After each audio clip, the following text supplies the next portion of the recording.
शरद पवारांच्या राष्ट्रवादीचे आमदार रोहित पवारांच्या सनसनाटी नव्या खळबळजनक आरोपांची। अजित पवारांच्या अपघाती निधनानंतर रोहित पवारांनी सातत्याने प्रफुल्ल पटेल आणि सुनील तटकरे या दोन्ही नेत्यांवरती विविध मार्गांनी विविध कारणांमुळे निशाणा साधला आणि आजही रोहित पवारांनी एक पत्रकार परिषद घेतली आणि तटकरे पटेलांना लक्ष्य केलं।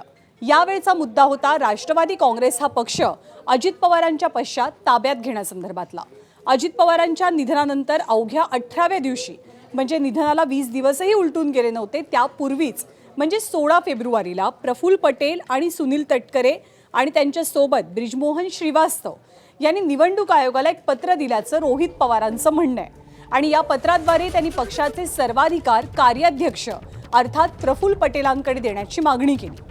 तसंच काही दिवसांपूर्वी अजित पवारांच्या घराबाहेर काळी जादू झाली आणि त्यानंतर दादांचा अपघात झाला हे सगळं प्री प्लॅन होतं असा आरोप करत रोहित पवारांनी खळबळ उडवून दिली आहे। तर पक्ष ताब्यात घेण्याची घाई त्यांनाच झाली होती जेव्हा अजित पवार हयात होते तेव्हा सुद्धा अनेकांनी कट कारस्थानं रचली असं म्हणत सुनील तटकरेंनी रोहित पवारांचे आरोप खोडून काढले आणि पलटवार केला। त्यामुळे राष्ट्रवादीची दोन शकलं झाल्यानंतर दोन्ही बाजूंनी विखारी वार सुरूच आहेत।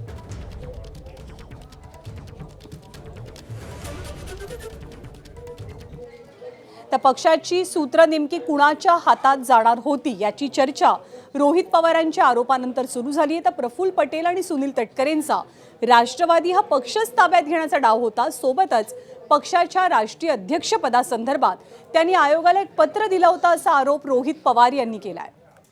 पण ठराविक नेते ज्यांचं उद्दिष्ट हे असतं की पार्टी ताब्यात घ्यायची, ताब्यात पार्टी आल्यानंतर दिल्लीत जाऊन मोठ्या मोठ्या भाजपच्या नेत्यांशी आपल्याला सहजपणे चर्चा करता येईल।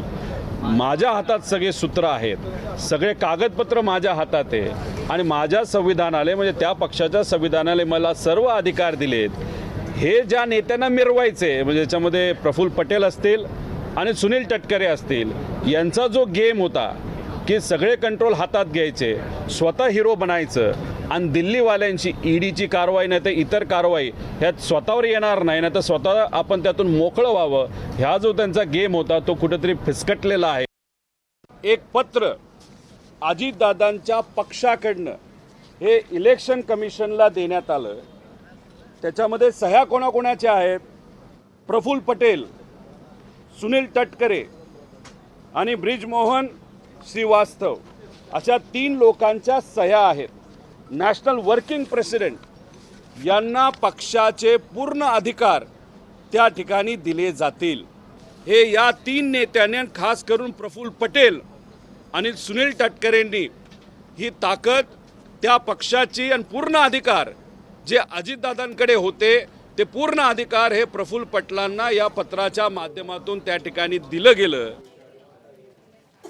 तर अजित पवारांच्या अपघातासंदर्भात शंका उपस्थित करताना एकीकडे रोहित पवार सातत्यानं आरोप करतायत काही राजकीय नेत्यांवर, पण त्याच वेळेला काळ्या जादूची शंका सुद्धा त्यांनी उपस्थित केली आहे। पक्ष ताब्यात घेण्यासाठी दादांच्या घरासमोर काळी जादू केली होती का अशी शंकाही रोहित पवार उपस्थित करताना पाहायला मिळतात। अजितदादा जिवंत असताना अजितदादांच्या घराबाहेर ब्लॅक मॅजिक केलं जातं। कदाचित नाशिकचाच जो बोंधू बाबा आहे त्या माध्यमातून दादांच्या घराबाहेर तिथं काळी जादू करण्याचा प्रयत्न नाही तर पूजा करण्याचा प्रयत्न त्या ठिकाणी होतो। मग ती काळी जादू नाही तर तो जो काय पूजा आहे त्याच्या मागे करण्याचं कारण म्हणजे पक्षावर कंट्रोल यावा असं काय होतं का?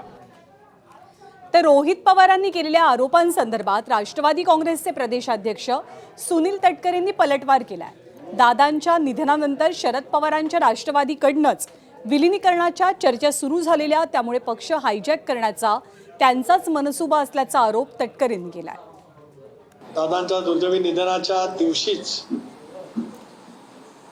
पक्षाच्या विलीनीकरणाच्या चर्चा सुरू करून त्यांना दादांचं कुटुंबीय म्हणजे आमच्या राष्ट्रीय अध्यक्षा उपमुख्यमंत्री सुनेत्रा वहिनी, पार्थ, जय या सगळ्यांनाच अलिप्त ठेवत पक्ष ताब्यात घेण्याची इतकी प्रचंड प्रमाणावरती घाई झालेली होती की त्याच्यामुळे सततची वक्तव्य त्यांच्याकडनं आलेली आपण सर्वांनी मिळून त्या कालावधीमध्ये निश्चितपणाने अनुभवलेली आहेत।